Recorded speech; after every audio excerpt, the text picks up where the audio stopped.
Hi friends, welcome to my channel. నా పేరు Vikrant. Big boss ఫైనల్కి వచ్చేసింది. 101 ఎపిసోడ్. ఇంకొక 3 రోజులలో మనకి బిగ్ బాస్ అయిపోతుంది. ఇక మనకు జరిగేది ఏంటంటే 2 డేస్ నుంచి మనకు ఏవీలు చూపిస్తున్నారు. ఇక ఏవీలు చూస్తున్నట్లయితే ఫస్ట్ మనకు అమర్ది వచ్చింది. అమర్ది ఏంటంటే ఇక వాళ్ళ ఫ్రెండ్స్ సర్కిల్లో ఎలా ఉన్నారు అని చెప్పేసి నీ స్ట్రాంగ్ పాయింట్స్, అతని స్ట్రాంగ్ పాయింట్స్, వీక్నెస్, కెప్టెన్సీ కోసం ఎంత కష్టపడ్డాడో ఇవన్నీ డీటెయిల్స్ చెప్పారు. సో దానికోసం ఎంత కష్టపడ్డారో, బాధపడ్డాడో, కానీ నువ్వు అనుకున్నది సాధించలేనప్పుడు ఎంత బాధపడ్డావో మాకు తెలుసు అన్నట్టుగా బిగ్ బాస్ చెప్పేశాడు. ఇంతే ఆ ఏవీకి ముందు చెప్పింది. ఇక తర్వాత ఏవీ అయితే మొత్తం మనం చూస్తున్నట్టయితే వాళ్ళ ముగ్గురు తను ఎక్కడెక్కడ ఫౌల్ గేమ్స్ ఆడాడో అవి చూపించారు. తర్వాత ఎక్కడెక్కడైతే స్ట్రాంగ్ ప్లే ఆడిండో అవి కూడా చూపించారు. తర్వాత అతడు ఎక్కడెక్కడ కామెడీ చేశాడో అవి కూడా చూపించారు. ఇట్లా అందరి విషయంలో అలానే ఉంది. ఇక కామెడీ విషయంలో పిచ్చోడు అని చెప్పేసి, సైకో అని చెప్పేసి మాట్లాడాడు కదా, ఇవన్నీ వాక్యాలన్నీ వచ్చేసాయి. సో ఇది మనకు ఒకరి ఏవి అనుకుంటే అందరి ఏవి. తర్వాత అర్జున్ది ఫస్ట్ ఏంటంటే పరిగెడుతున్న రైలు మీద ఉరికే పరిగెత్తుకుంటూ వెళ్ళేసి ట్రైన్ క్యాచ్ చేయడం ఎంతైతే ప్రమాదమో, బిగ్ బాస్లో మిడిల్లో ఆల్రెడీ కొంతమందికి ఒక set of peoples voting section ఉండంగా మధ్యలో మనం దూరితే నిజంగా కూడా మిడిల్లో వచ్చిన వాళ్ళు చాలామంది. ఒక ఫస్ట్ సీజన్లో ఒకరు, ఇప్పుడు ఈ సీజన్లో ఒకరు తప్ప మిగతా వాళ్ళందరూ ఎవరైతే వైల్డ్ కార్డ్ ఎంట్రీలో వచ్చారో వాళ్ళు మధ్యలోనే వెళ్ళిపోయారన్నట్టు. ఎందుకంటే వాళ్ళకు ఓటింగ్ పడదు కాబట్టి వాళ్ళు వెళ్ళిపోవడం జరుగుతుంది. ఇంకోటి నెక్స్ట్ లాస్ట్ సీజన్లో మనకు మాస్టర్ కూడా వచ్చారు ఓటీటీలో. సో మాస్టర్కు ఆల్రెడీ ఫ్యాన్ ఫాలోయింగ్ ఉంది కాబట్టి ఆయన బచాయించండి, కానీ లేకపోతే ఆయన కూడా తుర్రమన్నట్టు. ఎందుకంటే ఇదే మాస్టర్ ఫస్ట్ ఆ ఓటీటీలో ఫస్ట్ నుంచి ఉండేదంటే వీళ్ళందరినీ పక్కకు పెట్టేసి టైటిల్ అయినా కొట్టుకుపోయేవాడు. కానీ అది మనం ప్రీవియస్ సీజన్లో. కానీ అంత స్ట్రాంగ్ పర్సన్ పాపం. ఇతనికి ఓటింగ్ 14th వీక్లో తెలిసింది ఏంటంటే చాలా తక్కువ ఓటింగ్ ఉంది అని చెప్పేసి.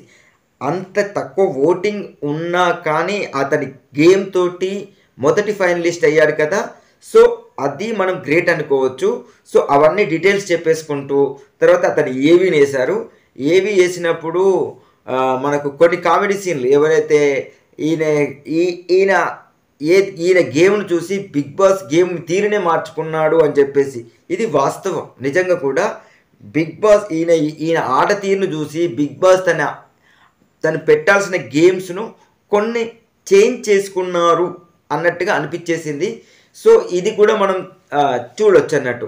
మొత్తానికైతే చాలా వరకు స్ట్రాంగ్గా ఉండేసి మధ్యలో చిన్న చిన్న డిస్టర్బెన్స్లు తప్ప ఏవి మొత్తం సాఫీగా జరిగిపోయింది. ఇక నెక్స్ట్ వచ్చేసి శివాజీది ఈరోజు పెట్టారు. శివాజీది పెట్టినప్పుడు మనకు ఆయన చెప్పిన వర్డ్స్ ఏంటంటే మనం కప్పు గెలుచుకోం ఇవన్నీ పక్కకు పెట్టేసేది ఉంటే మనం ఇంతవరకు ఉన్నాం అని చెప్పేసి ఆయన చెప్పాడు. అయితే శివాజీకి చెప్పిన విషయం ఏంటంటే ఫిజికల్గా ప్రాబ్లం ఉన్నా కానీ మెంటల్గా స్ట్రాంగ్ ఉండడం వల్ల మీరు సాధించారు. ఇక నెక్స్ట్ ఏంటంటే అందరికీ సలహాదారులుగా నిలబడేసి ఒక పెద్ద మనిషిగా నిలబడిపోయారు అని చెప్పేసి ఆ ఏవీకి ముందు చెప్పిన మాటలు మనకైతే చాలా చాలా చాలా బాగా అనిపించేశాయి.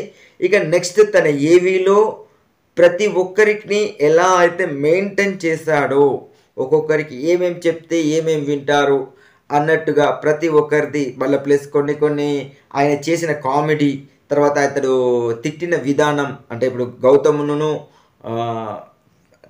ఇది కూడా ఆ తిట్టడంలో కూడా ఒక బాధ్యత అనేది కనబడ్డదేమో అనిపించేసింది. ఇక నెక్స్ట్ ప్రియాంకది పొట్టి పిల్లైనా నువ్వు గట్టి పిల్ల అని, తర్వాత అమాయకురాలు అయిన పిల్లగా వచ్చేసి శివంగిలాగా మారావని చెప్పేసి ఇక ఈ విధంగా తన ఏవీని స్టార్ట్ చేసి తన ఏవీని కూడా చూపించడం జరిగింది. ఈ ఏవీలో మ్యాక్సిమం ఏంటంటే తన గురించి బ్యాక్ పిచ్చింగ్ చేసిన పర్సన్స్ గురించి చూపించారు. నెక్స్ట్ ఏంటంటే ఇక ఎవరితోటి ఫ్రెండ్షిప్ చేయాలి అనేది నువ్వు డిసిజన్ తీసుకున్నావు కాబట్టి రాగానే కరెక్ట్గా ఉన్నావని చెప్పేసి ఈ విధంగా ఆ ఏవి సాఫీగా జరిగిపోయింది. ఇక నెక్స్ట్ అన్సీన్స్లో చూసేది ఉంటే ఇప్పుడు ఏంటంటే మనం ఎవరైతే తప్పు చేస్తే ఊరుకునేది లేదు అని చెప్పేసి నేను శివాజీ అనడం, ఈరోజు వస్తే అంటే చిన్న పాయింట్ 2-3 పాయింట్లే ఉంటాయి తప్ప ఏమీ లేదు. ఇక మొత్తానికైతే వాళ్ళు ఏవి తర్వాత దాని గురించి మాట్లాడుకోవడం ఇవి మాత్రమే ఉన్నాయి. తర్వాత వాళ్ళు తీసుకొచ్చిన ఐటమ్స్ను పంచుకోవడం ఇవన్నీ చూసాము. చిప్స్ ఈరోజు శివాజీ తీసుకొచ్చి చిప్స్ పంచుకోవడం. తర్వాత ఇంకొకటి ఏంటంటే ఈరోజు 2 గిఫ్ట్ హ్యాంపర్స్ వచ్చేసి ఏంటంటే మనకు కాజు ఇవన్నీ వచ్చేసాయి, వాల్నట్స్ ఇవన్నీ వచ్చేసాయి, కంట్రీ డిలేట్ వాళ్ళది. ఇక తర్వాత వేరే మారుతి వాళ్ళు కూడా ఒకటి గిఫ్ట్ హ్యాంపర్ పంపించారు, బిస్కెట్స్ అండ్ జెమ్స్ పంపించేశారు. కాకపోతే ఇవన్నీ దాచిపెట్టుకొని తింటున్నారు. ఇప్పటికీ గోడాంను మర్చిపోలేకపోతున్నాడు అమర్. తీసుకుపోయి డైరెక్ట్ గోదాంలో పెట్టబోతుంటే ఇంకెన్ని రోజులు మారవా అని చెప్పేసి శివాజీ తిట్టడంతో అయ్యో అట్లా కాదు గోడంలో పెట్టను అని చెప్పేసి మనమే పంచుకొని తిందాం అని చెప్పేసి అంటున్నాడు. ఇంకా అందులో ఉంటాడేమో అని ఫీల్ అయిపోతున్నాడు. ఇంకా 2-3 రోజులైతే బయటికి వెళ్ళిపోతారు. ఇక గోడంలోకి వెళ్ళి కూడా సామాన్లన్నీ బయటికి వచ్చేస్తే బెటర్ ఏమో అనిపించేసింది. లేకపోతే వీళ్ళన్నీ తీసుకుపోయి పెంటకుప్పలో పడేస్తారు బిగ్ బాస్ వాళ్ళు. అంతకంటే ఎక్కువ ఏం చేయలేరు, ఎందుకంటే అవి ఖరాబ్ అయిపోతాయి కాబట్టి. ఇక నెక్స్ట్ ఏంటంటే ఇక రేపు 2 ఏవీలు ఉన్నాయి. ఆ ఏవీలు అయిపోయిన తర్వాత ఇక గేమ్ అనేది మనకు ఎలా ముందుకు సాగుతుంది అంటే, పోయినసారి ఏదో క్రికెట్ ఫస్ట్ మనకు 4th సీజన్లో టైంపాస్ కాక క్రికెట్ ఆడుకున్నారు కదా, తర్వాత పనిష్మెంట్ ఇచ్చారు. దాని తర్వాత ఏం చేశారు, వాళ్ళకు ఒక్కొక్కటి సీన్ను ఎక్స్ప్లెయిన్ చేసి దాన్ని రీమోడల్ రీకన్స్ట్రక్షన్ చేయమని చెప్పేసి అలాంటి టాస్కులు ఇచ్చారు, అంటే ఎంటర్టైన్మెంట్స్ టాస్కులు. ఇక నెక్స్ట్ ఏంటంటే వీళ్ళ రేపటితోటి ఏవీలు అయిపోతాయి కాబట్టి ఎల్లుండి నుంచి ఎంటర్టైన్మెంట్ టాస్కులు ఉంటాయేమో అనిపించేసింది. ఇక ఇది ఈరోజు బిగ్ బాస్ రివ్యూ. తర్వాత మనం ఏంటంటే ఓటింగ్ అనాలిసిస్ కూడా చూద్దాం. పల్లవి ప్రశాంత్కు 46% ఫస్ట్ పొజిషన్. కన్ఫామ్గా మనకు ఏంటంటే 3 రోజుల నుంచి ఇలానే ఉంటుంది. ఇంచుమించు ఫస్ట్ పొజిషన్లో 44, 43, 45 ఇదే విధంగా ఉంది. ఈరోజు 46కి వచ్చేసింది. ఇక శివాజీది వచ్చేసి 18%లో ఉంది, సెకండ్ పొజిషన్. ప్రిన్స్ యావర్ 16%, అమర్ది 14%, అర్జున్ది 4%. బట్ అర్జున్కు కొంచెం అన్యాయం జరిగింది అనుకోవాలి, ఎందుకంటే లాస్ట్ వీక్లో వేరే వాళ్ళను సేవ్ చేయడానికి ఆ ఓట్లన్నీ అటు వెళ్ళాయేమో అనిపించేసింది. ఇక ప్రియాకైతే ఫస్ట్ నుంచి అలానే ఓట్లు పడుతున్నాయి కాబట్టి ఇక తను థర్డ్ పొజిషన్ అంటే లాస్ట్ పొజిషన్లో ప్రియా ఉంది.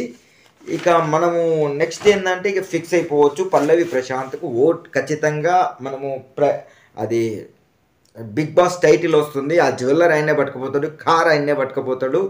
ఇక కారు జ్యువెల్లర్ ఆయన ఉంచుకున్నా కానీ డబ్బులు పంచుతాడా లేదా, ఎందుకంటే లాస్ట్ టైం మనం కౌశల్యం చూసాము, పంచుతానని చెప్పేసి కొంచెం అటు ఇటు అవకతవకలు జరిగినాయని చెప్పేసి పెద్ద పంచాయతీ జరిగింది.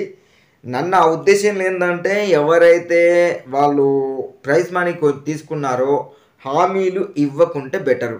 ఒకవేళ హామీ ఇచ్చారనుకో నిలబెట్టుకుంటే బెటరు, లేకపోతే వాళ్ళు ఇచ్చిన హామీని నిలబెట్టుకోకుండా మనం రాజకీయ నాయకులు అయితే ఎలాగైతే వదిలేస్తున్నామో బిగ్ బాస్ టైటిల్ విన్నర్లను కూడా అలా వదిలేస్తే బెటర్ ఏమో అని నా ఉద్దేశం. ఇది ఈరోజు నా analysis and voting analysis and Bigg Boss review. నా రివ్యూ కనుక నచ్చినట్లయితే లైక్ చేయండి, నా రివ్యూస్ని అందరికీ అందేలాగా షేర్ చేయండి, మా ఛానల్ను ఖచ్చితంగా సబ్స్క్రైబ్ చేసుకోండి. Thank you.